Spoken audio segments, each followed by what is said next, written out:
निभाया है तो आगे भी निभाना। आया है तो आगे भी निभाना। बीच मझधार में तू छोड़ मत जाना। बीच मझधार में छोड़ मत जाना। अब तक निभाया है तो आगे भी निभाना। बीच मझधार में तू छोड़ मत जाना। मेरी नैया चलाने वाला, मेरी नैया चलाने वाला। रामा का तू ही रखवाला। एक तो है, एक तो है, बस तू है तो। एक तो है, एक तो है, एक तू ही तो है।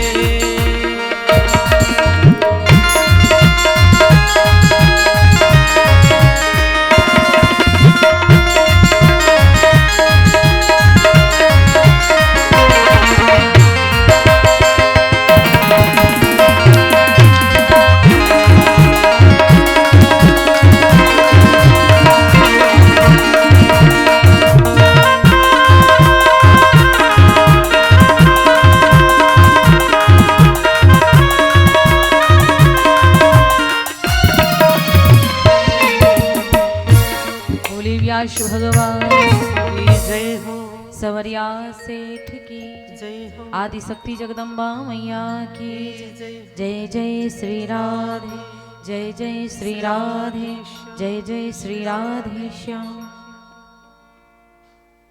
आज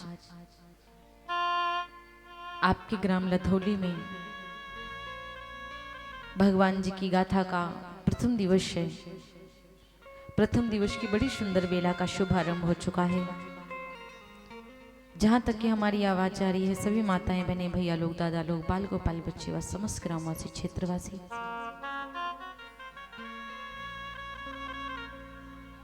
सभी भक्त भगवान के दरबार में आवे, भगवान जी की पावन गाथा को श्रवण करके अपने जीवन को धन्य बनावे। आज प्रथम दिवस था, इसलिए पूजा पाठ में आने जाने में, कलश यात्रा में बड़ा लेट लपेट हो गया। तो कल 7 बजे से कथा प्रारंभ होगी, 10 बजे तक रहेगी। आप सब लोग ज्यादा से ज्यादा संख्या में आवेंगे, पधारेंगे, भगवान जी की पावन गाथा को श्रवण करके अपने जीवन को धन्य बनावेंगे। बड़ी कृपा होती है भगवान जी की, तब जाकर हमें ये मौका मिलता है। भाग्योदयेन बहुजन समर जितेना सत्संगमम चलबते पुरुषो यदावे। जब जन्म जन्मांतर के, कल्प कल्पांतर के, युग युगांतर के योम पूर्वजों की असीम कृपा होती है। मेरे जो विप्र होते हैं, जो मेरे पितृ होते हैं, उनकी असीम कृपा होती, तब हमें सत्संग सुनने को मिलता है, तब हमें भगवान की कथा सुनने का अवसर प्राप्त होता है, तब श्रीमद् भागवत जी या राम कथा श्रवण करने का सौभाग्य मिलता है। बड़ी कृपा भगवान की होती है, जब हमारे बड़े पुण्य उदय होते हैं, तब जाकर हमें भागवत जी श्रवण करने को मौका मिलता है। बहुत अमीर अमीर लोग दुनिया में हैं, बहुत धनवान लोग पड़े हुए हैं। ऐसा नहीं है कि धन नहीं है किसी के पास, आजकल सबके पास है, टाइम नहीं है भगवान की कथा सुनने का, टाइम नहीं है। देखिए, हमको भगवान ने 24 घंटे का समय दिया है। 24 घंटे में हम लोग कितना टाइम भगवान के लिए निकालते हैं? 24 मिनट के लिए निकालते हैं। कहीं ना कहीं हफ्ता भर में 2-4 दिन निकाल भी लिया तो हफ्ते भर के 2-3 दिन खराब ही निकल जाते हैं। यहाँ तो आपको 7 दिन तक भगवान जी की कथा श्रवण पान करवाई जाएगी। और जो भागवत जी के आयोजक हैं यजमान जी हमारे आदरणीय नवीन श्रीवास्तव जी भैया, और उनकी धर्म पत्नी जी कंचन श्रीवास्तव जी, इन भक्तों के लिए जोरदार तालियों की सेवा दीजिए। आप लोग आशीर्वाद दीजिए दोनों लोगों को कि भगवान ऐसी कृपा इन दोनों भक्तों के ऊपर बनाए रखें कि हमेशा प्रभु की कृपा रहे। तो आप फिर करवाइए भागवत जी, क्योंकि परीक्षित बनना छोटी बात नहीं है। परीक्षित जी बनना छोटी बात नहीं। अभी हम लोग कार्यक्रम करने आए थे हरदोई साइड में, वहां पर जो बहू थी ना उनका भागवत जी माना हुआ था। अब ससुर जी थे, बूढ़े थे, सास थी, वहां पे बार बार मुझसे दोनों के दोनों लोग पूछने आते, हम यजमान बने कि ये यजमान बनेंगे। मतलब बहू कह रही हम यजमान बने कि मम्मी पापा यजमान बनेंगे। मैंने कहा दोनों बन जाओ।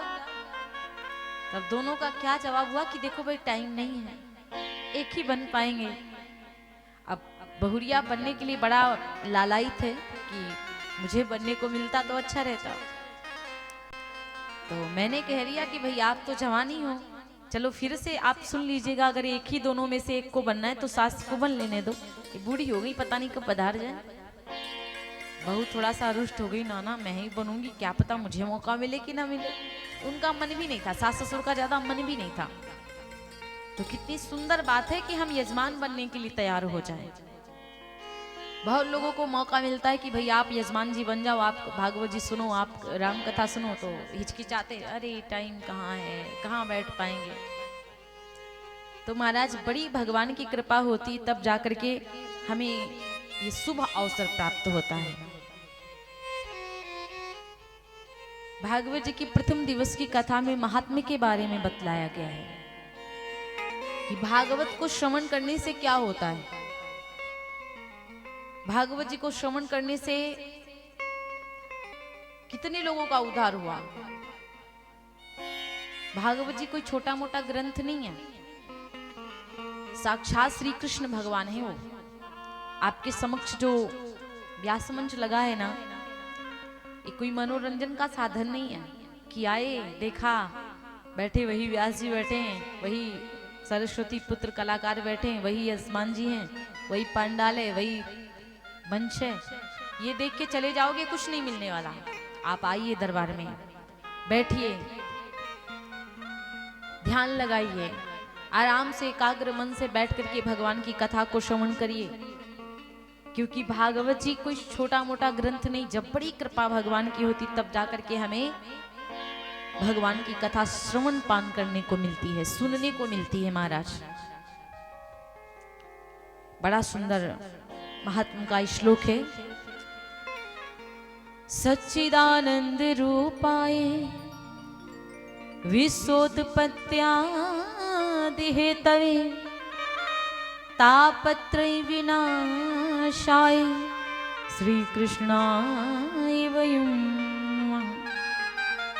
भगवान का स्वरूप कैसा है? भगवान क्या है? भगवान है आनंद।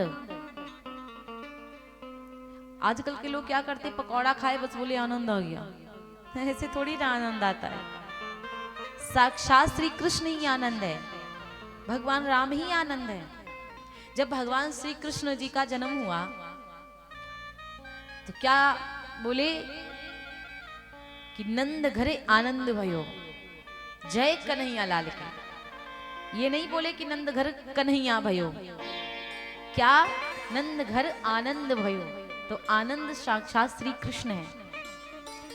7 दिन के लिए आपको भागवत जी सुनाई जाएंगी, सारी टेंशन भूल जाओगे, सारी चिंताएं भूल जाओगे। इतना रस अमृत है ये।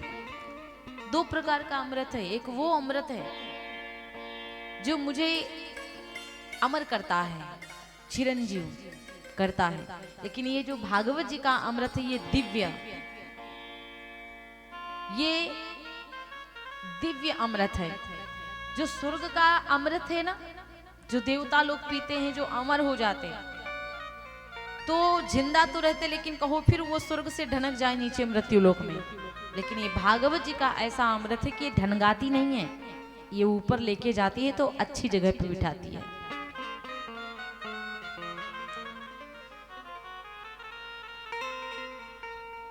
समझ लीजिए कि भागवत जी जो सुनने को पा जाए तो बड़ी कृपा भगवान की है।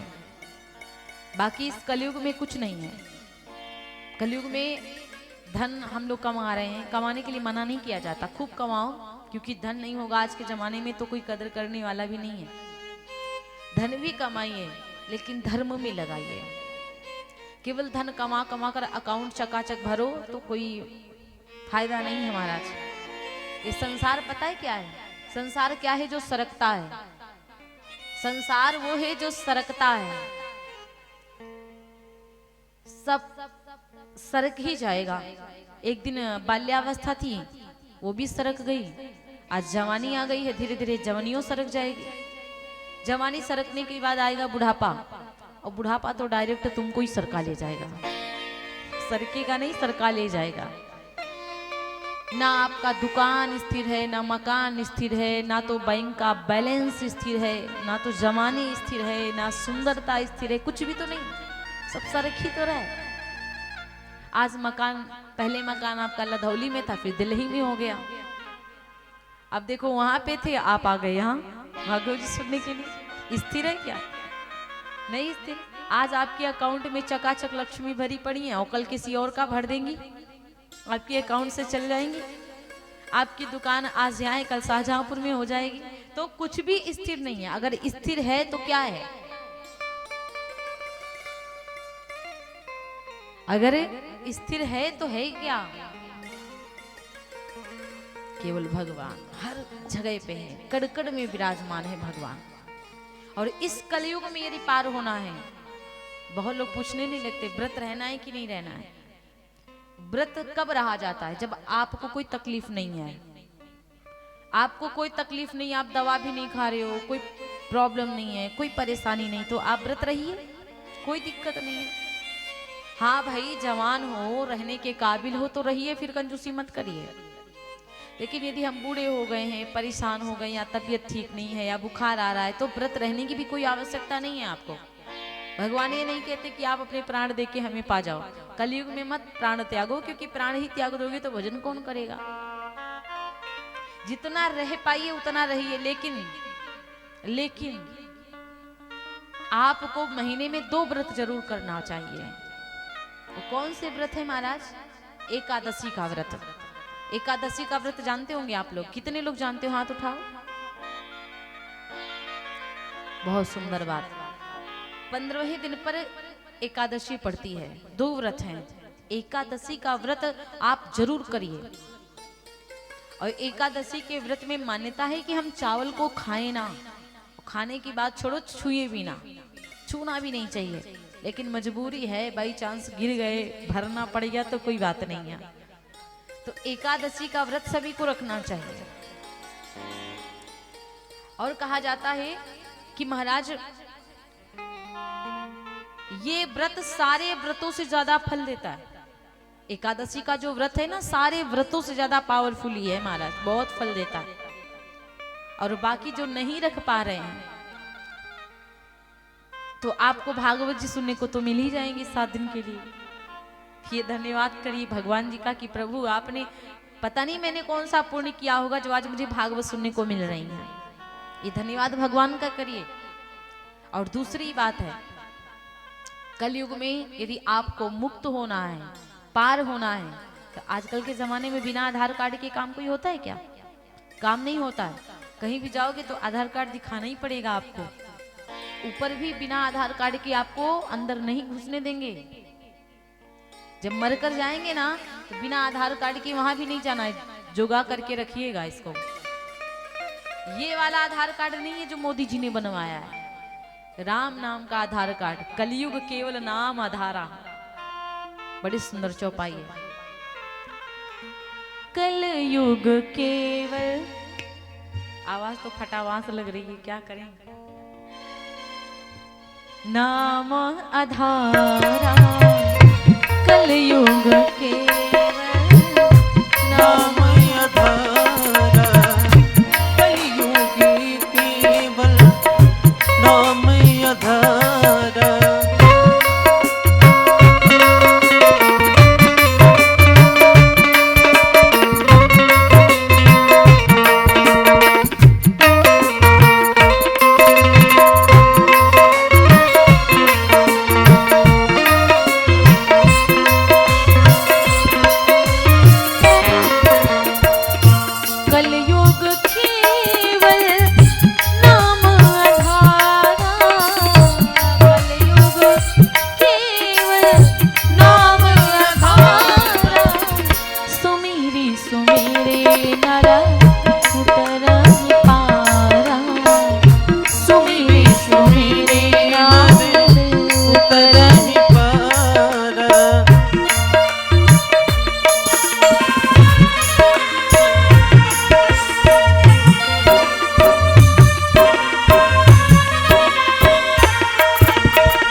सुमिर सुमिर नर उतर ही पारा।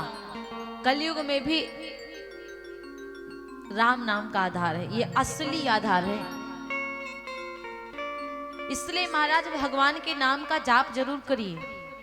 कलयुग में नाम का जाप नहीं है जीवन में तो फिर कुछ भी नहीं है।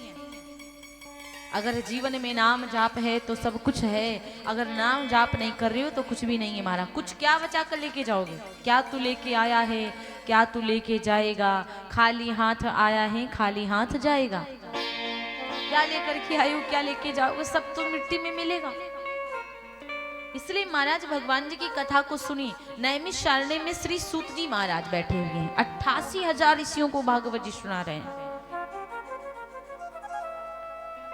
सूत जी महाराज के पास में श्री शौनक जी महाराज बैठे हैं, जो ज्ञानी बहुत हैं फिर भी अनभिज्ञ बनकर बैठे हुए हैं, अज्ञानी बनकर बैठे हुए हैं। आजकल कलयुग में पता है क्या होता है, 2 चौपाइयां पता होती तो कथावाचक बन जाते हैं। केवल 2 चौपाई रामचरितमानस की याद कर लेना और सामने कहीं बैठ जाए तो कथावाचक की वाट लगाने में लगे रहेंगे। ये ज्ञानी नहीं है, ये अज्ञानी है। व्यास के प्रति आपको द्वेष नहीं देखना चाहिए कि व्यास जी कथा कर रहे तो उनकी कमियां निकालो, आकर बैठो। ये जिभ्या है, कहीं ना कहीं त्रुटि हो गई, जल्दी जल्दी बोले, लड़खड़ा गए, कहीं तुतला गए तो गड़बड़ हो गया।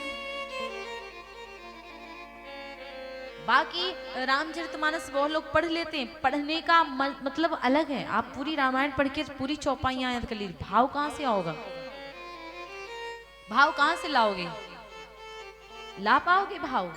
जो भागवत जी सुनाई आप सुन रहे हैं तो खुद से भी पढ़ सकते हैं और पढ़ना चाहिए, ज्ञान भी होना चाहिए। लेकिन भागवत मंच के सामने आपका ज्ञान बेकार है।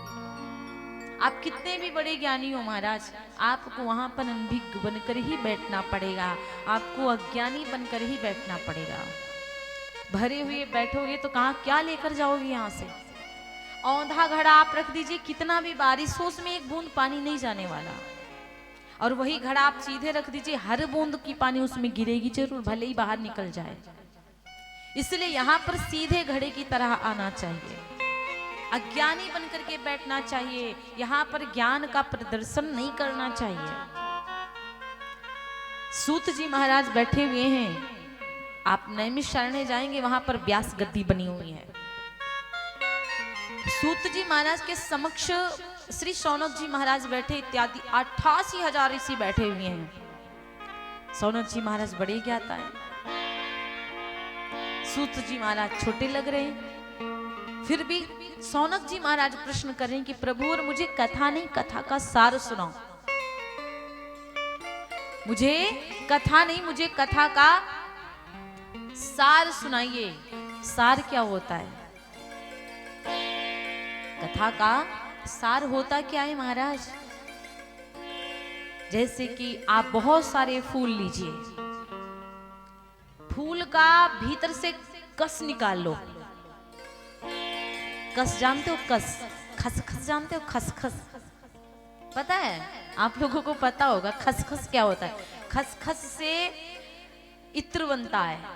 एक पतौरा जानते हो? पतौरा, अपना यूपी वाले हो, अपनी भाषा तो समझ ही जाओगे। कुस के जैसे होता है, कुस पतौरा होता है, पतौरा के जैसे, उसको बोलते खसखस। 5 दिन तक टंकी चलती है उसकी, और 5 दिन बाद जो उसका तेल निकलता है उसी से इत्र बनाया जाता है। तो खसखस तो बिल्कुल कुसा के जैसे दिखाई पड़ता है, तो चाहे कितना भी लगाओ उसमें से खुशबू आने वाली नहीं है। जब तक उसको पेरा नहीं जाएगा, मेहनत नहीं करी जाएगी, तब तक उसका इत्र नहीं निकल सकता। तो ठीक उसी प्रकार आप भागवत जी बैठ लो, पढ़ लो, रामचरितमानस पढ़ लो, कितना भी ज्ञानी हो जाओ, लेकिन भाव नहीं आया, प्रेम नहीं आया तो आपका ज्ञान बेकार है।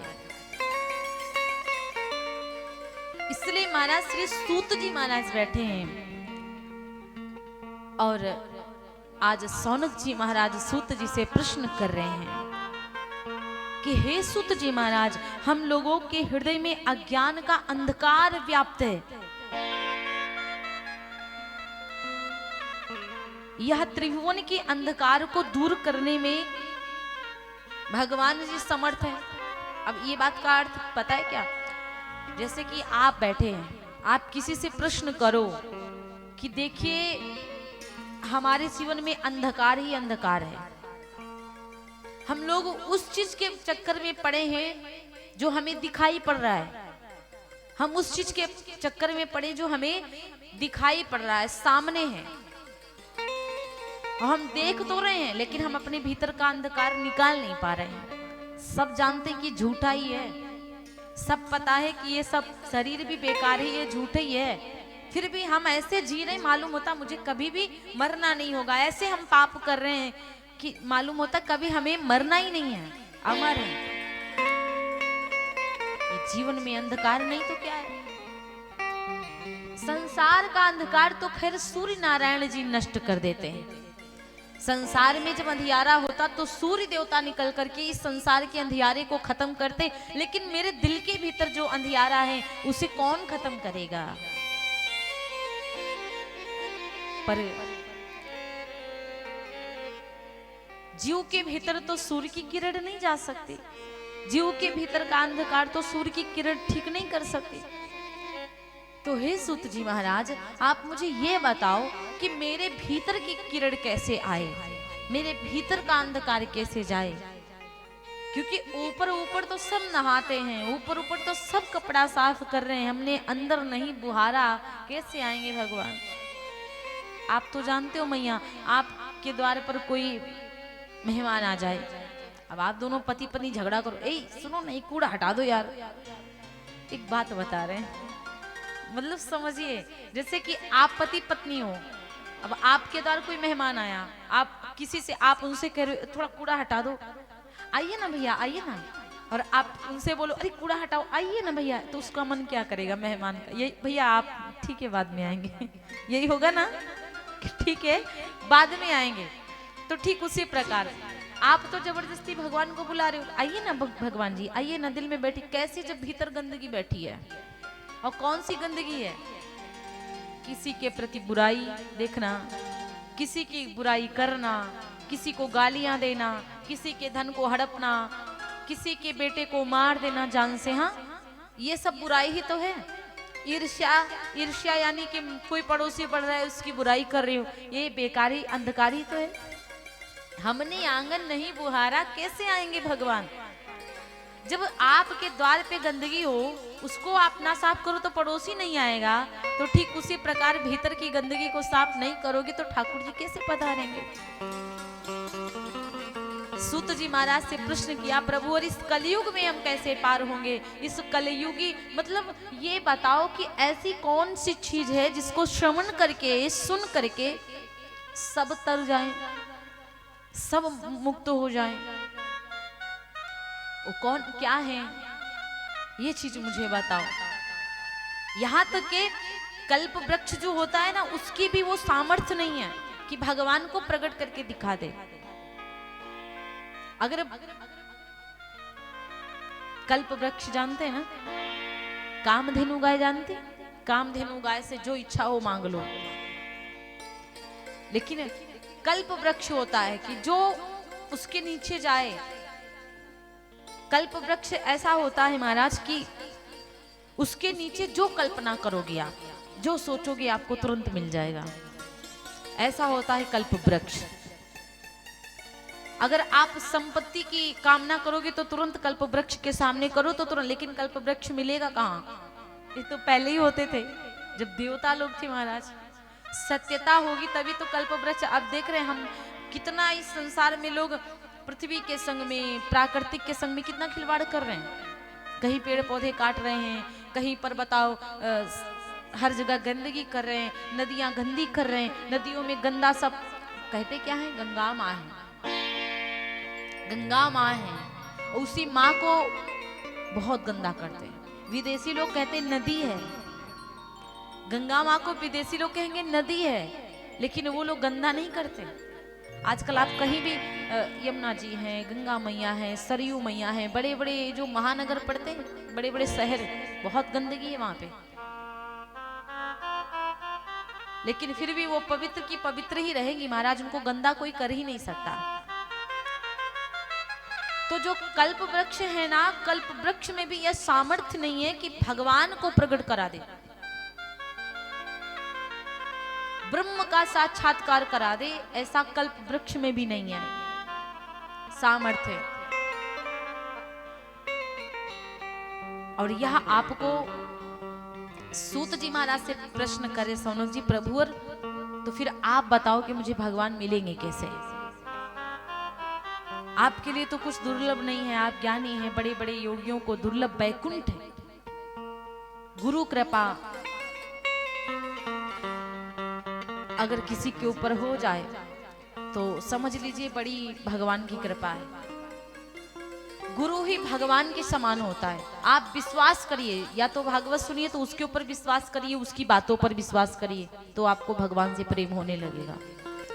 और जो आप गुरु जिसको मानते हो उसकी बातों पर विश्वास करो। एक मुझे बहुत सुंदर दृष्टांत याद आ गया। एक चोर था, बाबा जी का बाना बनाया। एक चोर था, बाबा जी का बाना बनाया, और बाबा जी का बाना बना करके वो मांगने के लिए पहुंचा। और जब बाबा जी का बाना बना करके वो मांगने के लिए पहुंचा तो एक राजा के यहाँ पहुंचा। राजा के यहाँ बाहर बहुत बड़ा गार्डन था, पार्क। तो उस बगीचे में जाकर के वो चोर बाबा पहुंच गए, पधारे। देखा कि ठंडी का मौसम था, धूप बढ़िया निकल रही थी, और धूप में राजकुमारी बैठी थी, राजकुमारी की बहुत सारी सखियां बैठी थी। चोर बाबा ने देखा सोना चांदी पहन के बैठी है, चकाचक होएगी अमीर। बाबा ने उसी कन्या को बुलाया, बेटी मुझे प्यास लगी, मुझे पानी पिला दो। राजकुमारी सोना चांदी पहने थी, पहन करके तुरंत बाबा जी के पास में आई और बाबा जी से कहा, ठीक है बाबा आइए पधारिए। तो बाबा जी तुरंत बैठ गए, बोले कि जाओ पानी लेकर के आओ मेरे लिए बेटा। तो राजकुमारी तुरंत पानी लेकर खुद चल दी। और जैसे राजकुमारी चली तो कहा जाता है कि बाबा ने कहा रुकिए। राजकुमारी ने कहा क्या हुआ बाबा? बाबा ने कहा ये बताओ आपने गुरु मंत्र लिया है कि नहीं? और राजकुमारी बोली गुरु मंत्र तो नहीं लिया बाबा जी। तो चोर बाबा बोले कि गुरु मंत्र नहीं लिया तो ठीक है, बाबा जी पानी नहीं पिएंगे आपके हाथ का, आप पहले गुरु मंत्र लीजिए तभी पानी आपके हाथ के पिएंगे। अब राजकुमारी कहने लगी बाबा गुरु जी को कहाँ ढूंढेंगे, आप ही बाबा हो, संत हो, आप ही मेरे गुरु जी बन जाओ। चोर बाबा बोले मैं आपका गुरु तो बन जाऊंगा, लेकिन मेरी एक मर्यादा है, हर जगह पे गुरु नहीं बनता हूं मैं। लड़की ने कहा फिर कैसे, कहाँ बनोगे?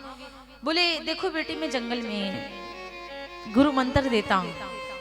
कन्या ने कहा ठीक है फिर चलिए बाबा, हम गुरु मंत्र लेने के लिए जंगल भी चलने के लिए तैयार। चोर बाबा बोले चलो। अब राजकुमारी सब कहने लगी बाबा ये सब निकाल के रख दूं। बाबा ने कहा ना ये सब पहन के चलो। तो कन्या पहन के निकली। राजकुमारी निकली, बहुत घनघोर जंगल में पहुंची, बाबा से बोली बाबा अब तो जंगल आ गए, अब तो गुरु मंत्र दे दो। बाबा जी ने कहा कि देखो बिटिया गुरु मंत्र तो दे देंगे, लेकिन हम ये सोना चांदी जो पहन कर बैठी हो ना, तो ये सब पहन के ना बैठो, इसको निकाल कर पोटली में बंद कर दो, तब गुरु मंत्र देंगे। गुरु के प्रति उसका प्रेम तो देखो सही। उसने क्या किया, सारा सोना चांदी निकाल करके सब पोटली में बांध दिया, गुरु को सौंप दिया। बोली बाबा जी गुरु जी अब तो गुरु मंत्र दे दो। गुरु जी बोले बेटा गुरु मंत्र तो दे दूंगा, लेकिन आपको 7 दिनों तक इस वृक्ष में बंधे रहना पड़ेगा। 7 दिन बाद आएंगे, तब खोलेंगे, तब गुरु मंत्र देंगे। कन्या इतनी भोली भाली थी, बोली ठीक है बांध दो। रस्सा था चोर के हाथ में, उस कन्या को पेड़ से बांध दिया। और जैसे पेड़ से बांध दिया, पेड़ से बंधी हुई है, एक दिन पूरा व्यतीत हो गया और चोर ने लिया गट्ठर, खिसक गया, चोर चला गया। अब यहाँ हलचल मची है राजा की, यहाँ राजकुमारी नहीं मिल रही है, राजकुमारी गायब हो गई, पता नहीं कहाँ चली गई राजकुमारी जी। अब जब हलचल मच गई पहरेदारों को भेजा, मंत्रियों को भेजा, भाई जाओ देखो जाके बेटी कहाँ चली गई, गायब हो गई, रोना धोना पड़ा है। सब जंगल पहुंचे, देखा बिटिया तो बंधी पड़ी। बोले बिटिया क्या कर रही हो? अरे चलो घर को। किस पागल के चक्कर में चली आई? वो चोर था, वो कोई गुरु नहीं थे। राजकुमारी ने खबरदार, अगर मेरे गुरु जी को चोर कहा ना तो तुम्हारी हैकड़ी निकालूंगी बाद में। मेरे गुरु जी को चोर कदापि मत कहिएगा। मंत्री बोले चलो पिताजी तुम्हारे बुलाएं, मुझे दंड देंगे नहीं चलोगी तो। बोले पिताजी को भेज दो, तब भी नहीं जाऊंगी, 7 दिन बाद ही जाऊंगी जब मेरे गुरु जी वापस आएंगे। राजा जी आए, राजा बोले देखो ये क्या कर रही हो? बावरी हो गई बिटिया, वो चोर था, देखो सब तुम्हारा लूट कर लेकर चला गया, घर चलो।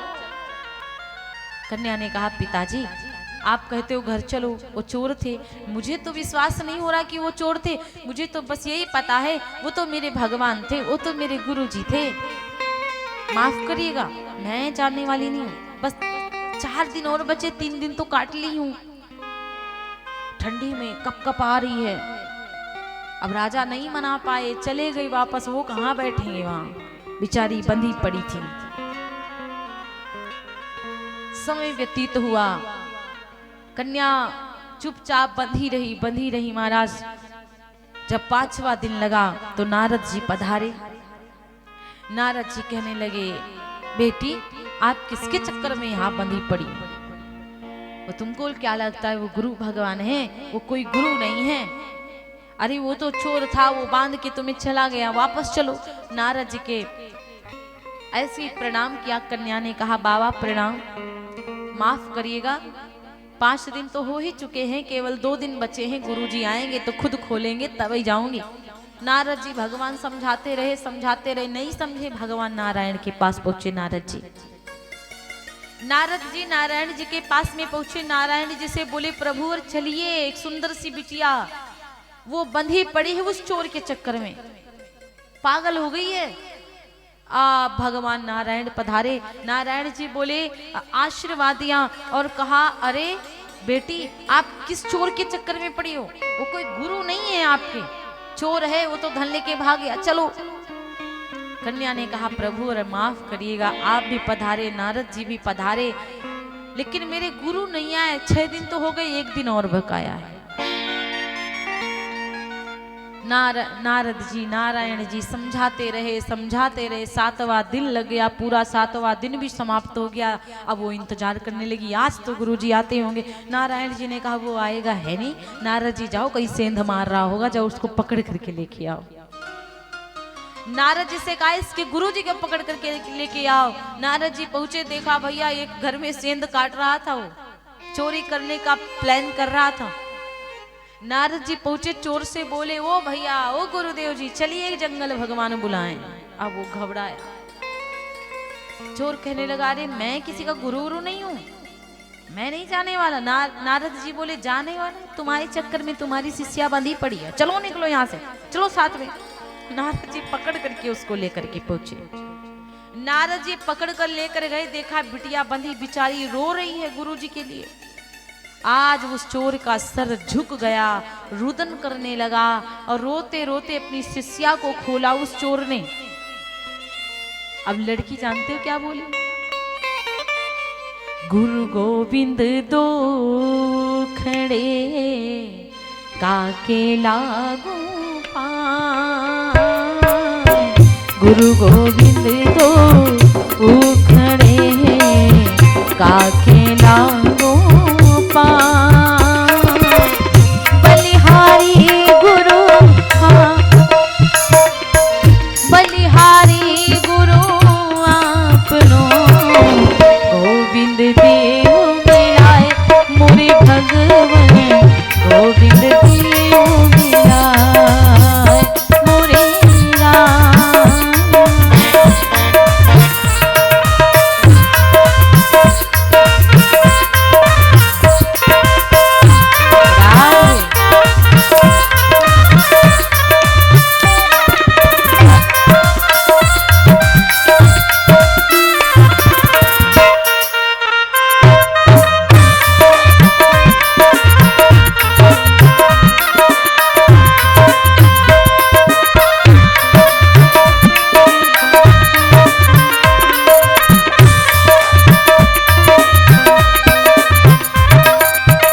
गुरु गोविंद दो खड़े काके लागो पाँव बलिहारी गुरु आपनो गोविंद देव मिलाए मुनि गुरुवर गोविंद देव मिलाए मोरे राम मोरे राम मोरे राम मोरे राम।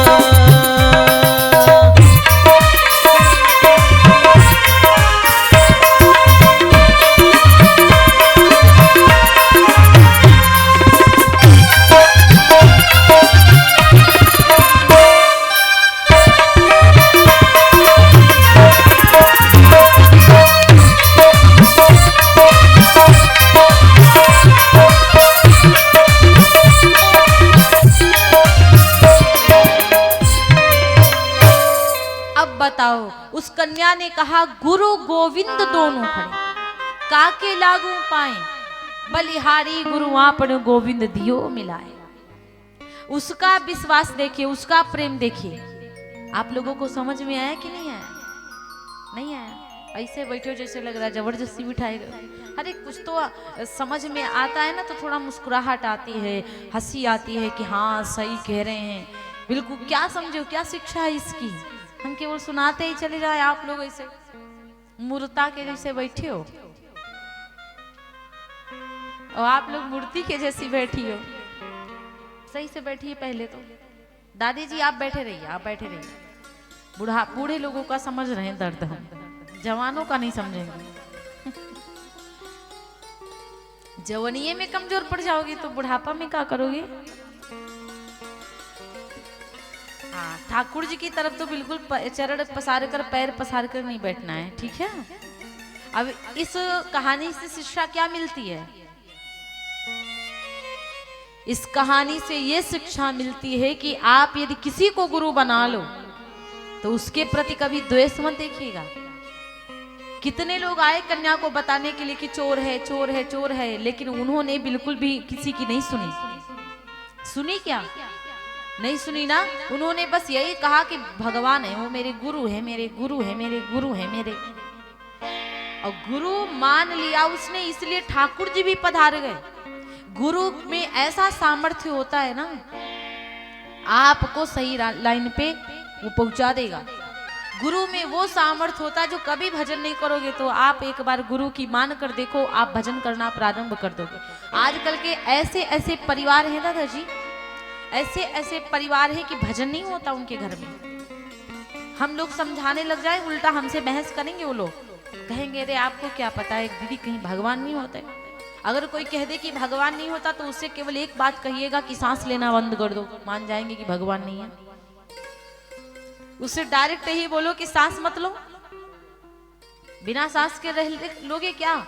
तब तो नहीं रह पाओगे। तो काहे नहीं मानोगे भगवान नहीं है? क्योंकि पंच रचित अति अधम शरीरा, इस शरीर ही 5 तत्वों से बना हुआ है। छित जल पावक गगन शमीरा, छित पृथ्वी जल पानी, शरीर में पानी भी है। पृथ्वी पर कौन नहीं, कौन आसमान आसमान चलता बताओ? सब धरती पे चल रहे हैं, आसमान में कोई नहीं चलता।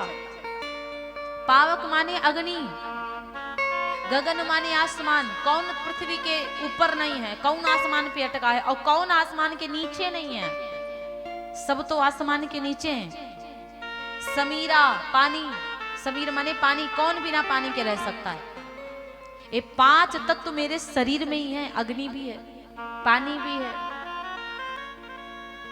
वायु हवा भी है, पृथ्वी पर है और आकाश के नीचे है कि नहीं है? और ये 5 चीजें नहीं होंगी तो आप नहीं बच सकते। और अगर कोई कहे भगवान को नहीं मानते, उससे यही बोलो कि सांस लेना बंद कर दो, बस मान जाएंगे कि भगवान को नहीं मानते हो। तुरंत मान लोगे भगवान को, तुरंत बप्पा दैया मैया सब बुलाने लगोगे। तो महाराज कहा जाता, सूत जी महाराज से सौनक आदि ऋषि प्रश्न कर रहे हैं। उन्होंने कहा प्रभु मुझे ये बताओ कि इस कलयुग में ऐसी कौन सी चीज है जो हम लोग करें तो हम मुक्त हो जाएं। सूत जी महाराज ने कहा, इस कलयुग में यदि पार होना चाहते हो तो आप भागवत जी श्रवण पान करो। भागवत दुष्टों को भी तारती है। भागवत जी तो दुष्ट आत्मा को भी तारती है, दुरात्मा को भी तारती है, पुण्य आत्मा को भी तारती है, पतित आत्मा को भी तारती है। जो महापापी होते हैं ना, वो भी अगर भागवत जी में आ जाएंगे तो भागवत जी उनको तारेंगी जरूर। जो महाबेकार लोग हैं, जो बेकार कभी जिंदगी में अच्छा किए ही नहीं, वो भी भागवत जी सुन ले तो पार हो जाएंगे। सोचो, भागवत जी जिस समय परीक्षित जी को सुनाने के लिए श्री सुखदेव जी महाराज पधारे थे, उस समय देवता लोग अमृत का कलश लेकर आए थे। सारे देवता सुखदेव जी महाराज से बोले थे कि आप ये अमृत का कलश ले लीजिए और मुझे भागवत जी सुना दो। उस समय परीक्षित जी महाराज ने कहा था, सुखदेव जी महाराज ने कहा था कि मैं भागवत तुम देवताओं को नहीं सुनाऊंगा, क्योंकि अमृत से भी बढ़कर के भागवत अमृत है। इसलिए मैं देवताओं को कथा नहीं सुनाऊंगा, भागवत नहीं सुनाऊंगा। अगर सुनाऊंगा तो मैं वो परीक्षित जी को ही सुनाऊंगा। तराजू मंगाया गया, एक तराजू में अमृत रखा गया, एक तराजू में भागवत जी रखी गई। भागवत जी का पलड़ा वजन का वजन ही रहा और अमृत फिर से भरते रहे, भरते वो हल्का का हल्का ही रहा। एक बार श्री नारद जी महाराज, भाई मृत्यु लोक के बारे में बहुत सुने थे नारद जी महाराज। नारद जी महाराज चलते चलते वृंदावन पहुंचे, और जब नारद जी महाराज चलते चलते वृंदावन को पहुंचे महाराज, तो कहा जाता है कि नारद जी बहुत परेशान हो गए। मृत्यु लोक पे आए थे टहलने के लिए, काशी गए, काशी विश्वनाथ और ऋषिकेश, हरिद्वार, अयोध्या, सब कहीं घूमे। कहीं ना कहीं उनको गलत ही दिखाई पड़ा सब। कहीं ना कहीं लोग अपनी ही बेटी को गलत निगाह से, अब जरूरी तो नहीं सगी बेटी है भाई, अपनी बेटी बेटी है, सबकी बेटी बेटी है। सब गलत निगाह से लोग, पहले तो रावण लंका में ही था, आजकल गलियों गलियों में मैया एक दो रावण मिलेंगे आपको, मिलेंगे कि नहीं? पहले तो इसलिए महाराज कहीं ना कहीं लोगों के भीतर जो रावण छुपा हुआ वो बाहर नहीं निकाल पा रहे। कहीं ना कहीं लोग धर्म के पीछे कुछ गलत कर रहे हैं, धर्म काम कर रहे हैं, पीछे कुछ गलत कर रहे हैं। ऐसे नारद जी ने देखा, नारद जी को बड़ी चिंता हो गई। नारद जी विचार करने लगे, अब तो यहां से चलना चाहिए, भागना चाहिए। नारद जी महाराज बड़ी उदास थे, और जब नारद जी वृंदावन आए तो वृंदावन में देखा क्या, एक सुंदर सी नारी बैठी है। उस नारी के पास में बहुत सारी और नारियां हैं जो पंखा झल रही हैं, और वो जो सुंदर सी नारी बैठी थी ना, उसके पास में दो बूढ़े बूढ़े पुरुष लेटे हुए थे।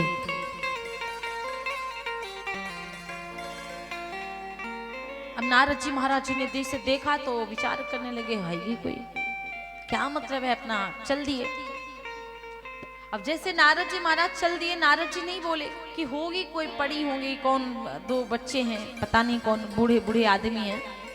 नारद जी आगे बढ़े, और जैसे आगे बढ़े तुरंत उस नारी ने आवाज लगाई। नारी ने आवाज लगाई, भो भो साधो क्षणम तिष्ठ मंचितामपि नाशय दर्शनम तव लोकस्य सर्वथा घहरम परम।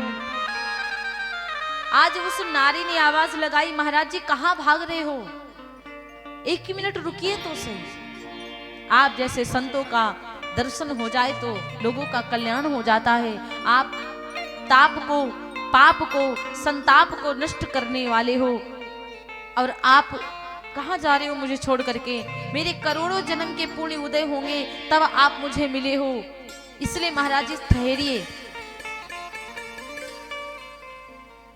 कहा जाता है सुतदाराय और लक्ष्मी, ये तो पापियों के घर होए, संत समागम हरि कथा तुलसी दुर्लभ दोए।